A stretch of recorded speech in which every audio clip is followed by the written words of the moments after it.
The moment you defend yourself, you've already surrendered the upper hand. You step into their frame, their rules, their energy. In that split second, they're no longer attacking. You're volunteering to validate their accusation. Marcus Aurelius knew the trap of emotional responses. He said, "Choose not to be harmed, and you won't feel harmed. Don't feel harmed, and you haven't been." The Stoics understood that defense is rarely strength. It's often submission. The most powerful response isn't rage, logic, or denial. It's composure, detachment, control. So, instead of reacting when someone challenges you, try something far more unnerving to them. Don't defend. Use strategy. Use silence. Use mastery. Here are 13 ways to flip the dynamic instantly, without ever explaining yourself again. Number 1, ask, don't argue. Most people rush to protect themselves when someone challenges them, criticizes them, or questions their honesty. They give reasons, explain, or try to get people to agree with them. You lose power when you protect yourself, especially when it's not necessary. It means you feel guilty, desperate, or unsafe. Asking instead of arguing is a much stronger move. Ask them something like, "What makes you say that?" or "Why do you think that's true?" When they challenge you, this changes the situation right away. Now the attacker is in charge. They have to explain themselves, not you. They are the ones who have to prove their case, and you stay calm. Socrates learned how to use this method. He didn't make many direct claims. He only asked clear, pointed questions over and over again. And by asking those questions, he showed others their flawed thinking without ever raising his voice. He didn't argue to get ahead. He asked to share. Similar ideas were held by the Stoics, who knew that outbursts of feeling and frantic defenses are signs of a mind that is out of control. Epictetus told us that we should never be at the mercy of what other people think. You give someone else your sense of self-worth when you protect yourself with worry. But if you ask questions in a calm way, you stay grounded in reason. This method isn't just academic. It's also practical. The person who asks the question sets the tone for a fight. They set the beat. When someone answers, they automatically explain, often trying to make sense of things, which can reveal their weaknesses. It's safer to be open. When you ask more questions, you stay out of sight while their logic gets all the attention. That's where the cracks start to show. Asking instead of fighting shows that you can handle your feelings. It shows that you're not reacting, freaking out, or trying to get along with people. You're grounded. This state of unwavering calm was known as apatheia by the Stoics. You're not quiet because you're weak. You are quiet because you know what you should do. You are fully in charge of yourself while looking, listening, and letting what's going on around you happen. Do not rush to defend yourself.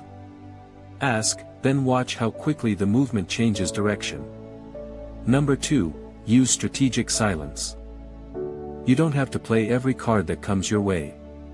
There are times when doing nothing is the best move. Silence on purpose is not passivity. It's power. You refuse to dance to someone else's beat as a sign of discipline. When someone insults you, makes accusations, or tries to get you to protect yourself, your silence is the loudest thing in the room.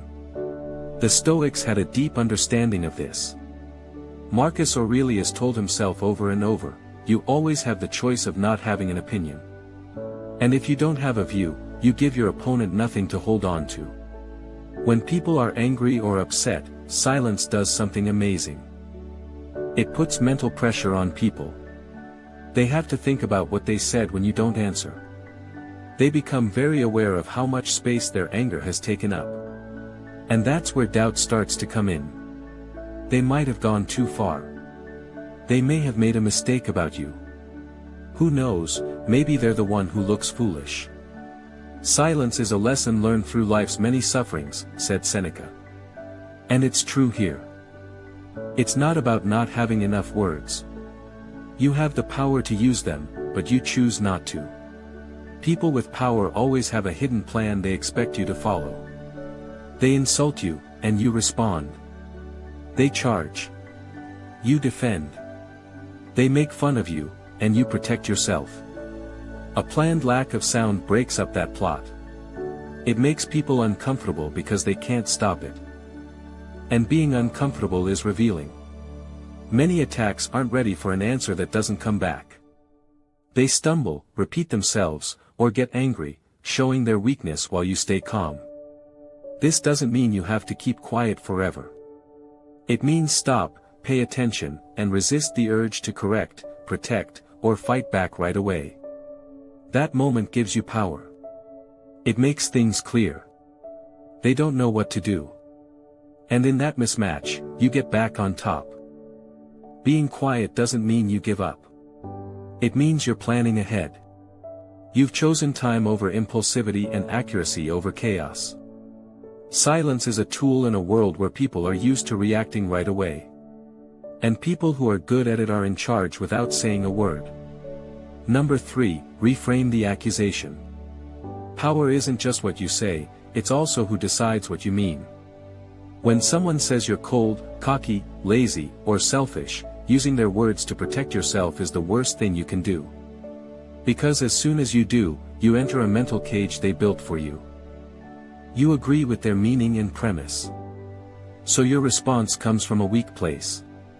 The Stoic, on the other hand, knows that controlling how people see things is controlling how things really are.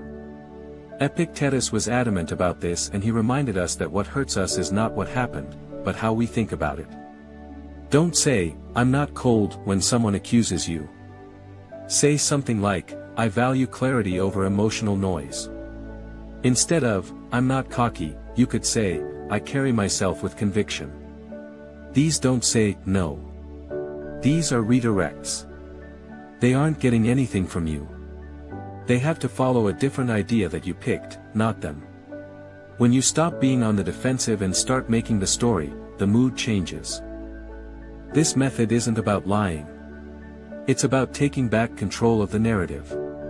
People lose power most of the time not because they are weak, but because they give up their perspective. They let other people decide what kind of person they are, and then spend their time trying to get away from those choices. This loop is broken by reframing. It's jujitsu with words.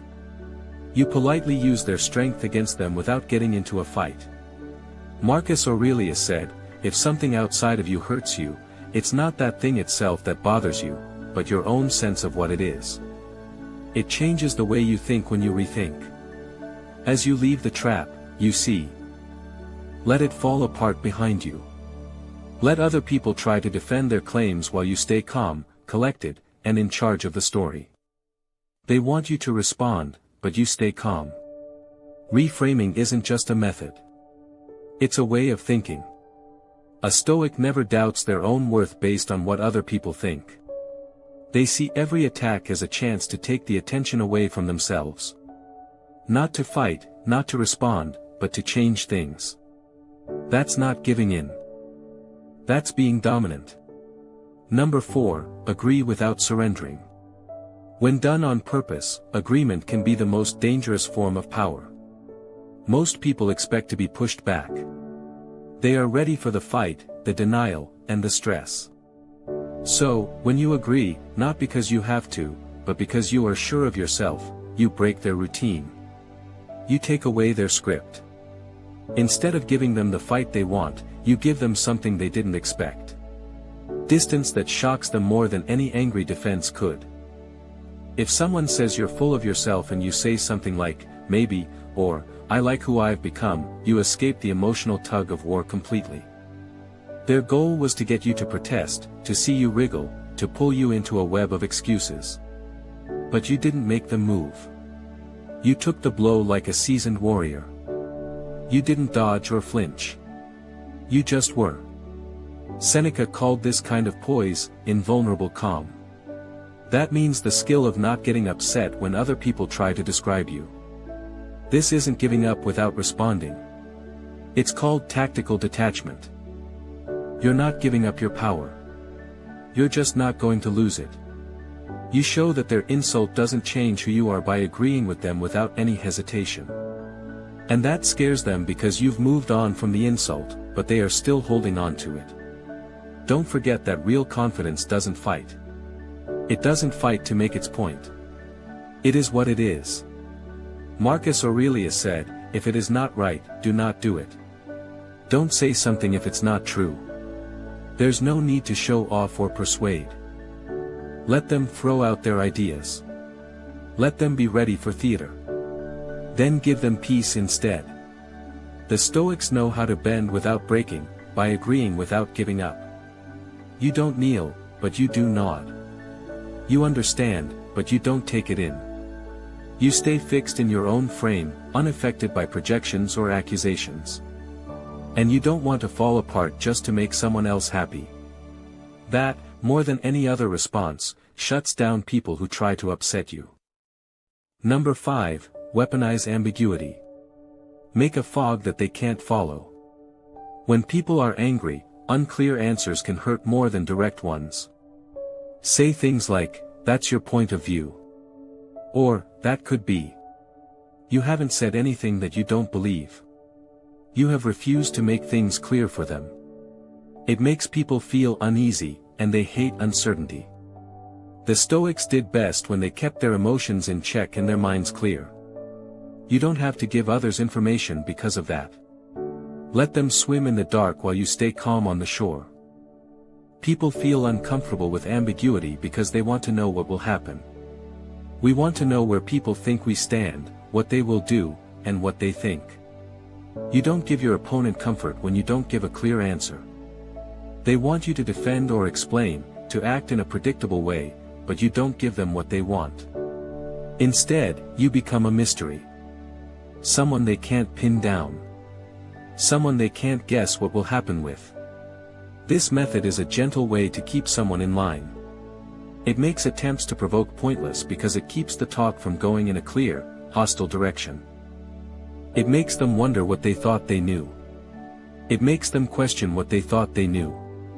They are more upset by uncertainty than by a direct rebuttal because it causes them to fill in the blanks on their own, often with worse conclusions. The Stoics teach us to learn to be clear inside but not to give it to other people for free. Things may happen, but it's how you handle them that counts. As Epictetus said, you control the story without even saying what you mean by not reacting clearly. You're not trying to hide or avoid them. You're just controlling your own feelings while keeping them on edge. Make your answers look like shadows. Be quiet and let it be a curtain.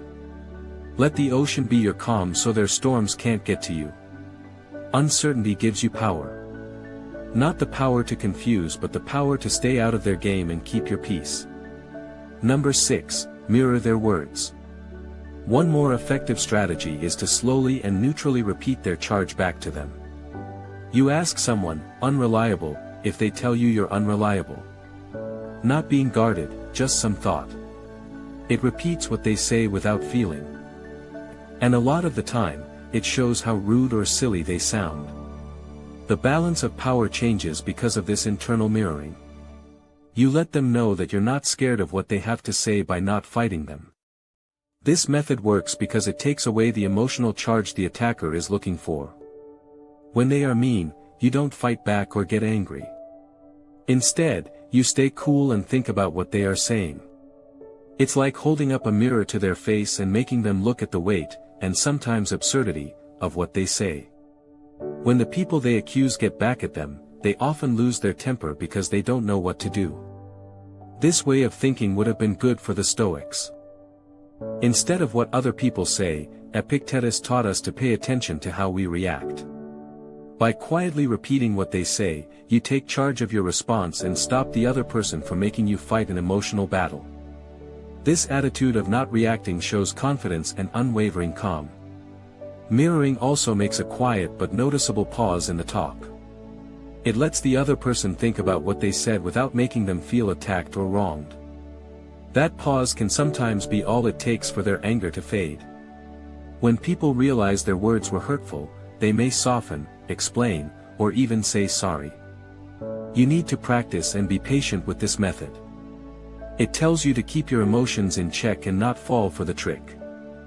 Once you get the hang of it though, mirroring can be your best friend when it comes to staying calm and in control. Turning conflicts into chances to quietly take charge. For the most part, mirroring isn't about using words to win a fight. It's about not letting other people's noise make you lose your peace. Number 7. Use humor to neutralize. A man who is sure of himself can laugh when someone accuses him, not because he doesn't care, but because he feels calmly in charge. When someone says that you are full of yourself, smile and say, "Better than being empty." Humor separates people. It moves heat around. The most important thing is that it shows their words don't bother you. We suffer more in our imaginations than in reality. In reality, Seneca said, it shows that you're grounded in the real world when you can play around. Laughter is a tool that looks like fun. It stops violence without making things worse. When you react with wit, you stop the usual cycle of anger and backlash. The attacker wants the person to be angry or hurt. They want to fight, he continued. Instead, you make them laugh, which completely changes the emotional value of the conversation. This change in energy puts you back in charge and lets them know that their plan to hurt you has failed.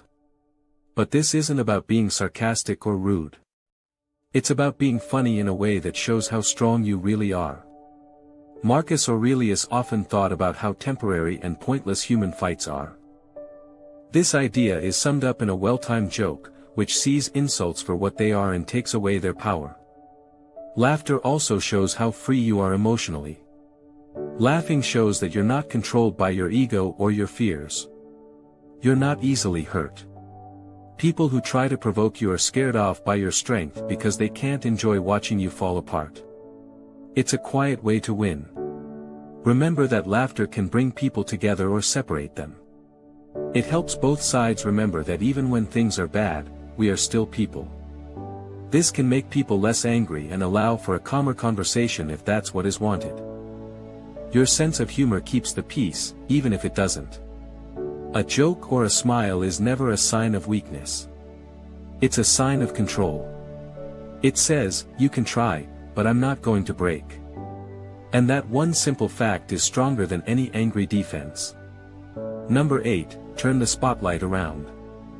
They blame you. Do not protect yourself. Instead, draw attention to them.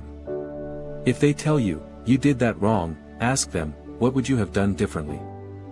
All of a sudden, they're in trouble. It's not about making them feel bad. It's about changing course. They are now thinking about themselves while you stay calm. This move will stop the emotional bleeding and put you in charge of the talk. By changing the subject, you make the person you're accusing think about what they did. They need to stop their attack and think about it from their own point of view. This pause stops them in their tracks, which may make them rethink their criticism or at least give you time to calm down. A famous quote from Epictetus says, "We have 2 ears and 1 mouth so that we can listen twice as much as we speak." The Stoics often stressed the importance of thinking before acting. This wisdom is shown by turning the attention around, which encourages conversation over conflict. This method is subtle but very effective. The person who made the accusation thought they would have an easy target, but now they have to defend their decision. A lot of people aren't ready to do that much self-analysis when they're angry or upset. As you stay cool and collected, they fumble or shift in ways that make them uncomfortable. In addition, this move shows trust. You don't have to explain what you did because you believe in your own judgment and are ready to have a serious conversation with others. It shows that you are strong, not weak. Instead of responding emotionally, you show that you are interested and in charge. In most cases, this makes the talk less tense or helps it move from a conflict to a constructive exchange. Basically, turning the attention on someone else is about taking back the story. You won't keep taking criticism lying down. You take an active role in shaping the conversation and make it go the way you want it to. And that's where real power lies, the ability to stay calm in the face of chaos and to earn respect by being in charge. Number 9, use pauses as power. Don't answer right away when someone throws shade. A slow breath, a short pause. People are scared of that quiet. Most people expect a response right away, preferably an intense one. People start to doubt their next move when you pause and then speak, or when you choose not to. Marcus Aurelius learned to control his urges before he did something. You can do the same thing. There is no delay in the stop. "I'm not reacting on your terms," is what it says. In a society that is used to quick answers and snap decisions, stopping seems like a rebellious thing to do. But it's much more than that. It's a claim to mental independence. As the wave of anger comes over you, you don't give up. Instead, you stand strong, rooted in your own sense and calm. This quiet moment gives you space, a place where your mind can reset, and your feelings can settle. You understand better. The other person feels uncomfortable and is left to stare into silence, which says louder than any argument. Seneca taught that mastering yourself is the best win.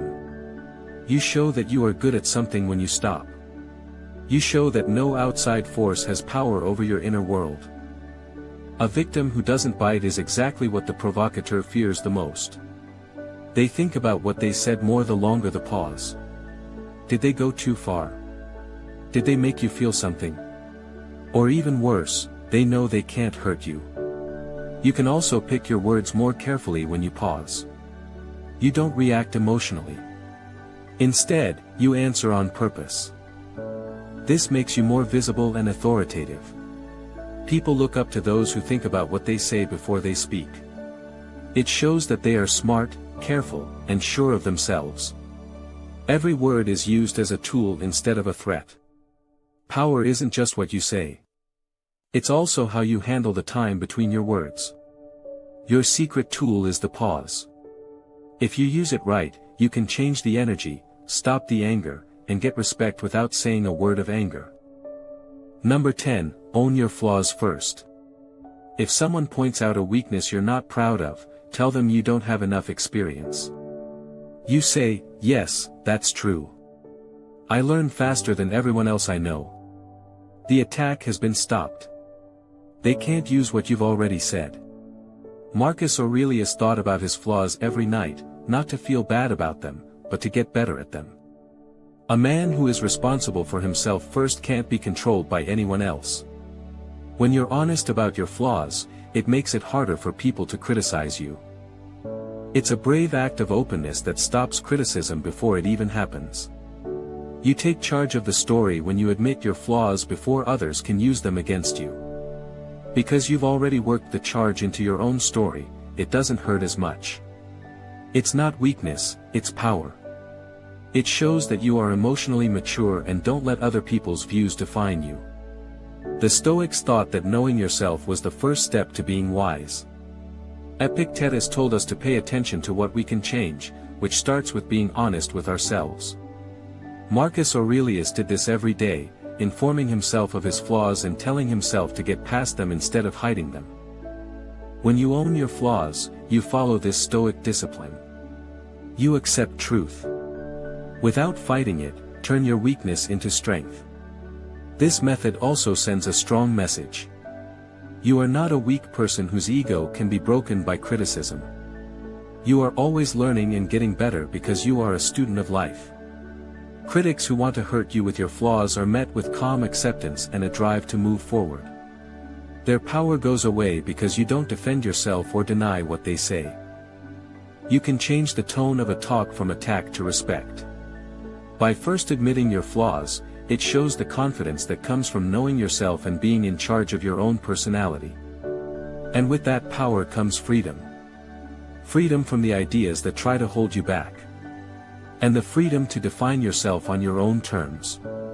Number 11, rise above the petty. Some attacks come from being immature or having a big ego. Do not sink with them. Say something like, "Let's focus on solving the actual problem." If someone says, "You're always like this," there's no need to make emotional food look good, raise the level of talk.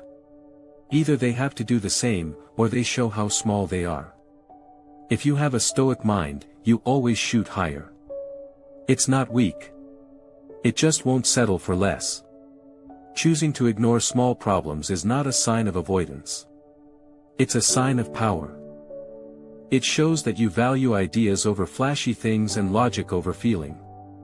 When someone tries to get you involved in small fights, they are testing your control and trying to break your peace by making you angry or upset. That was not true for the Stoics. Every morning, Marcus Aurelius told himself, when you wake up, think of what a precious gift it is to be alive, to breathe, to think, to enjoy, to love.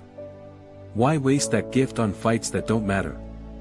You can change the direction of the conversation by bringing it back to the real problem.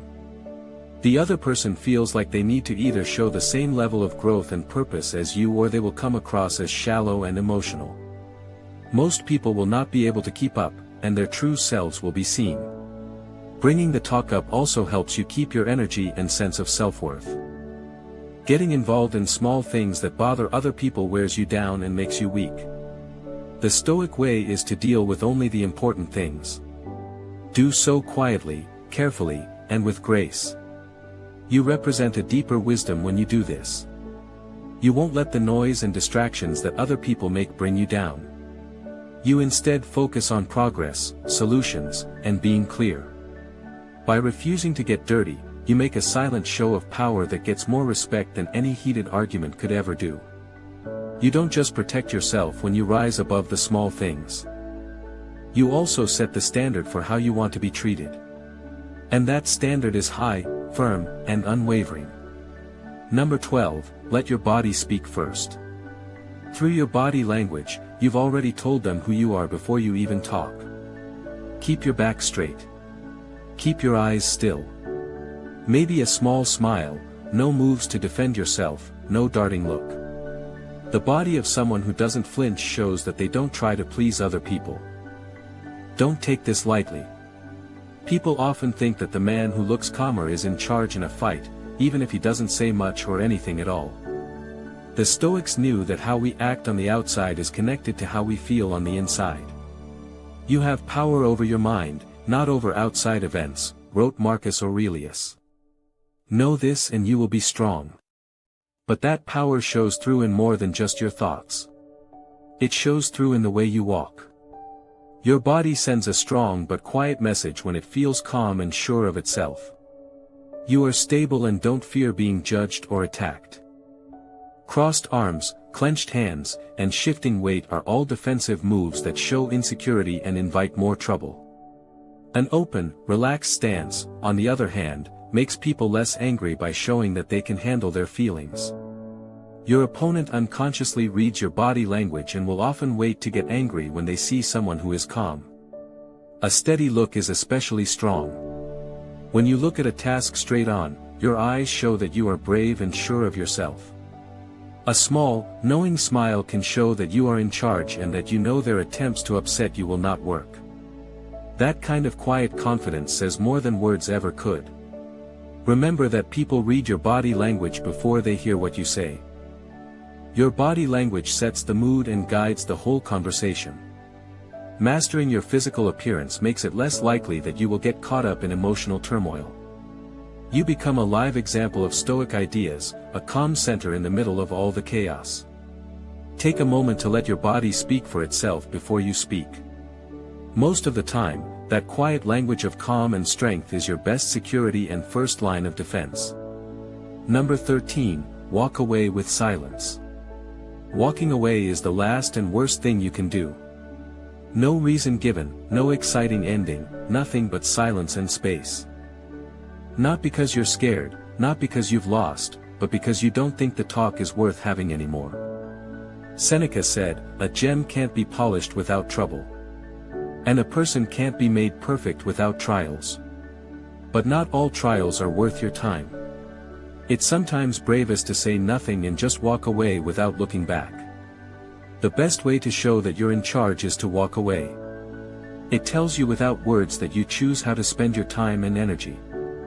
It takes power away from the person who started the argument by not letting them get what they want, a reply or more interaction. The silence that follows your exit often sounds stronger than any argument. The aggressor is then left alone and has to deal with their own need for fighting while you get your peace back. You need to have courage and self-respect to make this move. It's not about avoiding problems. It's about picking the right ones to fight. Marcus Aurelius said, "Don't waste any more time arguing about what a good man should be. Be one." This way of thinking is shown by walking away. Knowing when to stop interacting with someone and when to put your energy into something else is a sign of knowledge.